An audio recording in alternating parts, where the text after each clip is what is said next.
लोकनायक जयप्रकाश नारायण के 14 सूत्री मांगों को लागू कर ही दी जा सकती है सच्ची श्रद्धांजलि, कहना है जाप नेता अभिजीत सिंह का।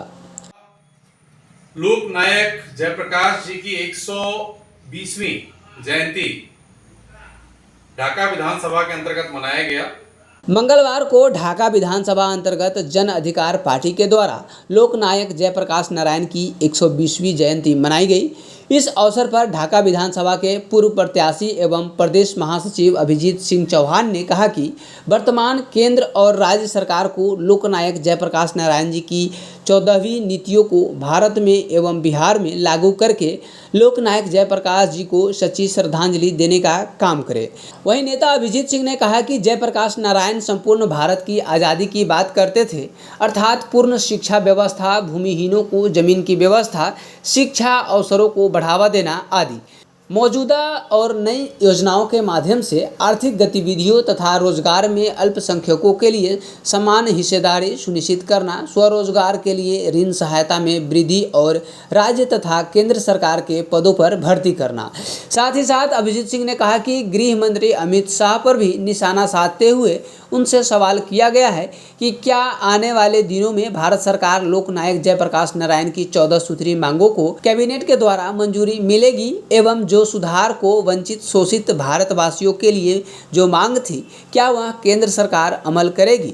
यह कार्यक्रम जिला उपाध्यक्ष पवन सिंह के नेतृत्व में संपन्न हुआ। तो इस कार्यक्रम में मौजूद घोड़ासान प्रखंड अध्यक्ष रामबाबू यादव, ढाका प्रखंड अध्यक्ष नरेश राम, युवा मोर्चा के अध्यक्ष इस्लाम अहमद, संतोष कुशवाहा, पूर्व मुखिया प्रत्याशी मोहन राय, नागेंद्र राय, जयप्रकाश महतो, छात्र नेता दिलीप श्रीवास्तव, नासिर इत्यादि मौजूद रहे। आज जन अधिकार पार्टी के द्वारा लोकनायक जयप्रकाश जी की 120वीं जयंती ढाका विधानसभा के अंतर्गत मनाया गया। इस कार्यक्रम की अध्यक्षता कर रहे थे आदरणीय हमारे वरिष्ठ उपाध्यक्ष, जिला उपाध्यक्ष आदरणीय पवन जी। और हम लोग ये चाहते हैं कि जो जयप्रकाश नारायण जी का जो मांगे थी, 14 जो मांगे थी, जो उन्होंने पहली कैबिनेट में भी आने से इनकार किया था जवाहरलाल नेहरू के, कि संपूर्ण शिक्षा, जिस व्यक्ति के पास जमीन ना हो उसे जमीन मुहैया कराई जाए, जो व्यक्ति गरीब है उसे किस प्रकार से इस देश में इस गरीबी को हटाया जाए, किस प्रकार से लोगों को शिक्षित किया जाए, किस प्रकार से लोगों के लिए रोजगार पैदा किया जाए, इन बातों पर सरकार को कहीं ना कहीं संज्ञान लेना होगा। केवल हमें जेपी के तस्वीर के आगे फूल चढ़ा लेने से यह सही श्रद्धांजलि नहीं होगी। आज अमित शाह भी बिहार दौरे पर हैं। 1 महीने के अंदर यह दूसरा दौरा है गृह मंत्री का। मैं आदरणीय गृह मंत्री जी से पूछना चाहता हूं कि केवल ताली बजा लेने से क्या देश चल जाएगा?